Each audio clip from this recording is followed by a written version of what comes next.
dan izinnya keluar sekitar bulan Maret 2020 dengan nama Universitas Mahakarya Asia. Nah, sebagai universitas yang lahir ketika pandemi, ini kayak Tuhan bilang ke kita bahwa dari hari pertama Mahakarya harus melakukan cara-cara yang berbeda. Oke, cara berbedanya gimana? Kita ngelihat kampus-kampus lain pada nyiapin mahasiswanya buat jadi karyawan. Kita enggak. Kita pingin bikin kalian jadi mandiri. Kenapa mandiri? Karena kita pingin kalian jadi sarjana yang pengusaha dan pengusaha yang sarjana. Nah, makanya di Mahakarya kita memadukan pengajar antara pengajar akademisi yang paham tentang teori, yang paham tentang akademik, yang paham tentang landasan-landasan teori, supaya kalian paham ilmu-ilmunya, tapi kami juga kasih kalian dosen-dosen praktisi yang sudah jalan duluan, yang sudah paham tentang bagaimana menjalankan teori itu dalam dunia nyata. Oke, nah gue mau ceritain siapa aja sih dosen praktisi yang akan ngajar nanti. Boleh next? Nah, ini yang pertama. Ini beberapa aja gue contoh ya, kasih ya. Jadi kita udah ada 30, ini gue kasih paling cuma 5 atau 7 lah ya. Yang pertama ada Mas Jody. Jadi kalau kalian ada di kota-kota besar kayak misalnya Semarang, kemudian Jakarta, Jogja, kalian nemuin ada yang namanya warung stick ya. Jadi warung stick itu didirikan oleh Mas Jody Brotoseno, dan ini luar biasa banget. Dari satu cabang sekarang udah ratusan cabang, dari Rp1 sekarang udah ratusan miliar.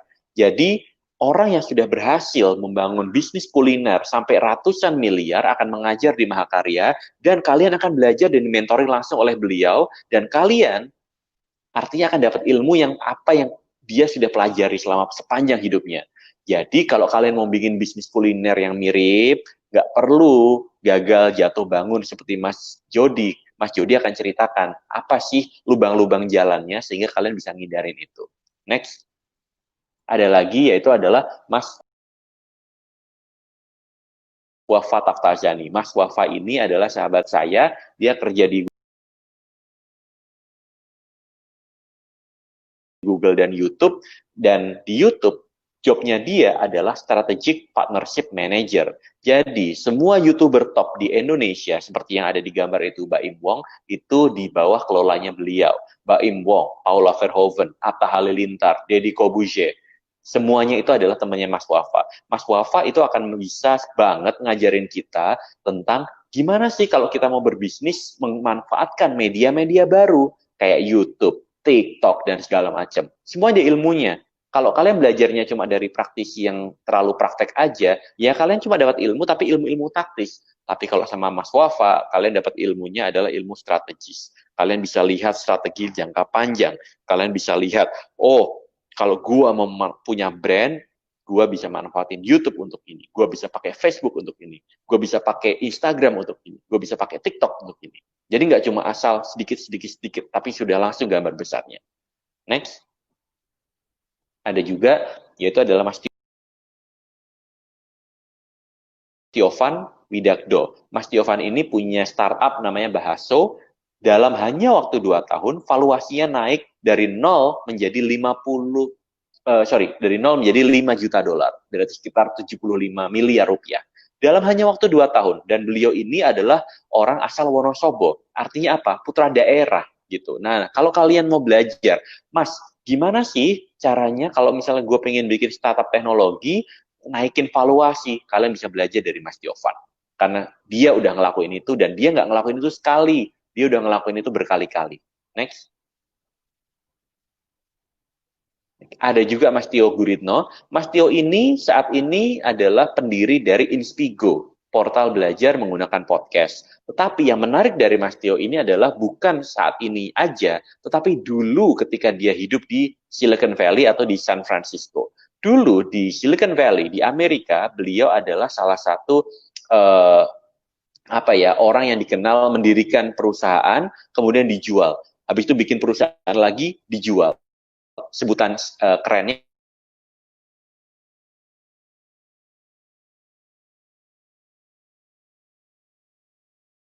adalah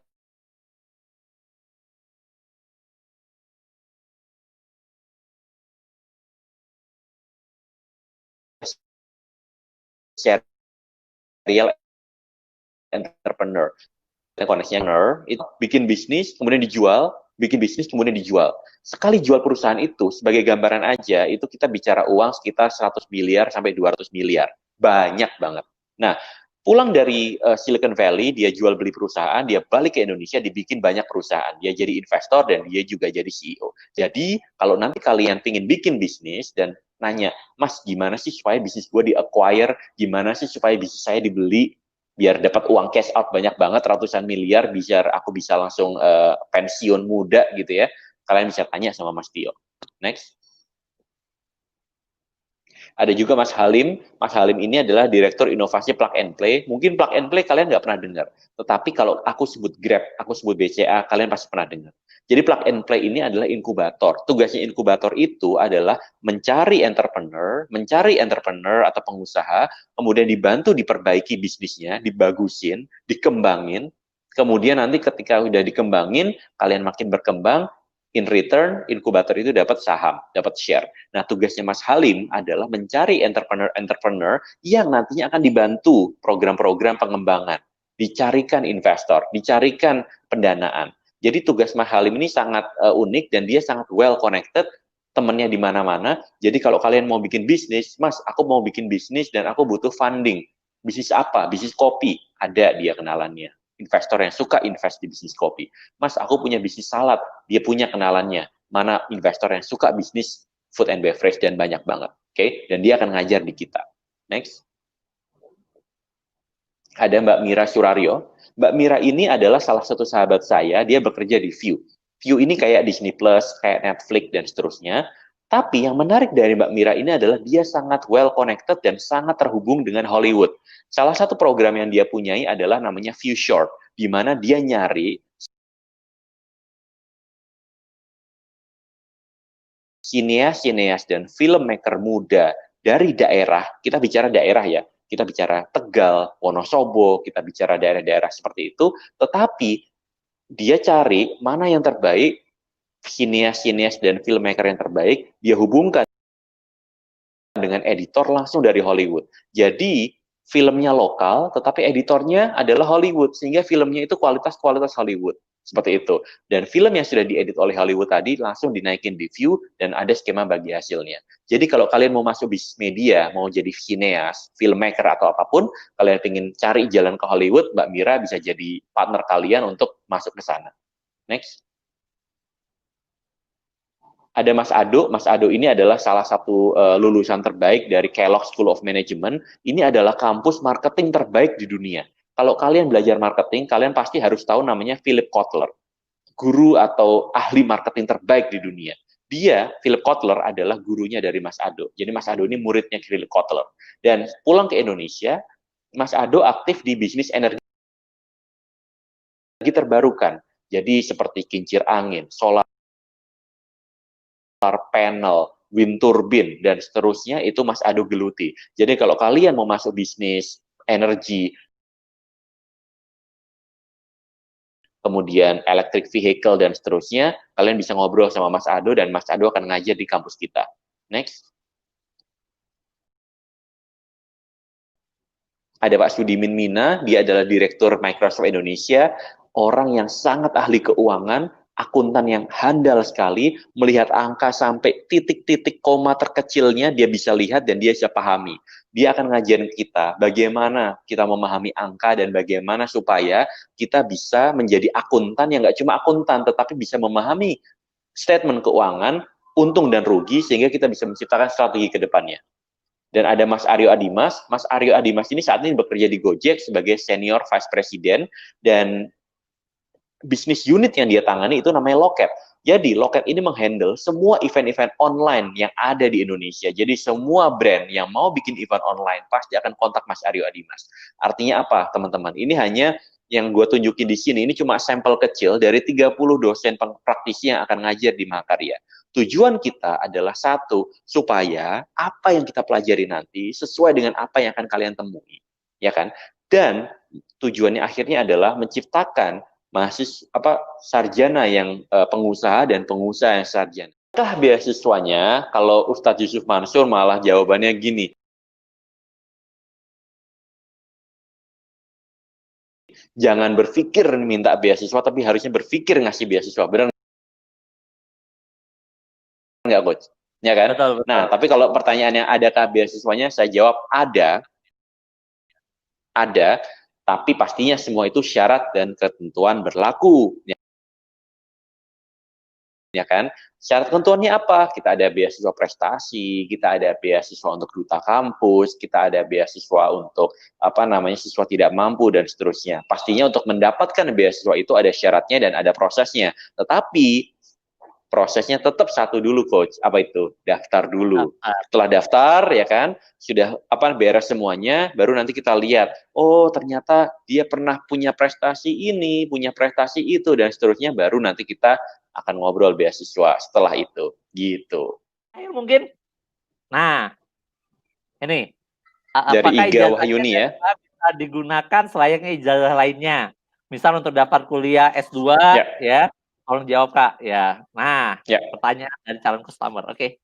Oke, ya, jadi satu hal adalah Mahakarya itu terdaftar di Dikti, Dinas Pendidikan Tinggi. Artinya apa? Ijazah yang kalian dapatkan di Mahakarya, ijazah S1 yang kalian dapatkan di Mahakarya nanti, itu setara dengan ijazah S1 yang kalian dapatkan di kampus manapun di Indonesia. Apa itu? STT, UGM, ITB, UI, sama. Semuanya punya izin di Dikti. Artinya apa? Ijazah kalian, untuk menjawab pertanyaan Mbak tadi, ijazah kalian itu berlaku sama rata, sama rasa dengan kampus-kampus yang lain. Bisa dipakai untuk daftar kerja, bisa dipakai untuk macam-macam, dan bisa dipakai juga untuk kalau misalnya kalian mau lanjut S1, S2 atau S3 di luar negeri atau di dalam negeri seperti saya, kayak gitu. Jadi banyak sekali skenario yang bisa kalian lakukan setelah lulus. Memang kalau kita lihat, memang banyak ya yang nawarin kayak kursus ya kan, kemudian course-course cepat segala macam. Tapi satu hal yang nggak bisa diberikan oleh kursus-kursus yang ada di luar sana. Apa itu? Ijazah S1, dan Mahakarya bisa ngasih itu. Kalau kalian punya ijazah S1, mau kerja bisa, mau usaha bisa, mau lanjut S2 bisa. Oke, jadi S1 adalah kunci gitu. Oke, dari Mas Fian, kalau saya sedang menempuh D3, apakah bisa kuliah di Unmaha untuk S1 kewirausahaan? Jadi jalan bareng, mohon respon. Oke, jadi kalau sedang menempuh D3, ini kan berarti kan sedang aktif sebagai satu mahasiswa di kampus, suatu kampus gitu ya. Nah, yang secara aturan ini saya pelajari adalah kalau misalnya udah D3 harus selesai dulu baru S1 gitu. Ya kan, beda kalau misalnya masih SMA kemudian udah lulus SMA lalu pengen S1 gitu. Jadi solusinya sama kayak tadi lulusan SMA. Istilah saya adalah cicil dulu ketika masih D3, dicicil dulu. Kalian misalnya D3 tinggal 1 tahun. Ya udah mata kuliah di Mahakarya yang misalnya menurut kalian ini gue bisa nih, ini gue bisa nih, ambil dulu aja. Nanti setelah kalian selesai D3, kalian langsung masuk ke Mahakarya, kalian nggak mulai dari nol, ya kan? Kalian udah menempuh mata kuliah yang udah kalian cicil ketika kalian D3, kalian tinggal selesaikan sisanya. Gitu caranya. Ini yang jadi momok. Wah, ini penting ini. Ya, ini pertanyaan sejuta umat nih. Ini mewakili banget nih. Dari Dwi Fana M. Sakti. Kak, ada skripsinya enggak? Nih, satu hal yang gue mau kasih tahu. Skripsi itu secara aturan Dinas Pendidikan Tinggi tidak wajib. Oke, tidak wajib. Jadi kalau kalian, aduh skripsi ini harus wajib ya, ternyata tidak wajib. Makanya di Mahakarya, kita kasih kalian kebebasan untuk memilih. Yang jelas harus ada proyek akhir kan. Proyek akhirnya bisa skripsi atau bukan skripsi. Nah, di Mahakarya kita kasih kalian kebebasan memilih. Mau skripsi? Boleh. Mau proyek akhir? Boleh. Pilih yang mana? Silahkan. Proyek akhirnya nyari duit. Yoi dong, masa? Wah. Iya dong, boleh. Nyari duit, gitu. Oke. Akreditasi jurusan dan universitas gimana Kak? Tolong jawab. Tolong jawabnya pakai all caps. Siap.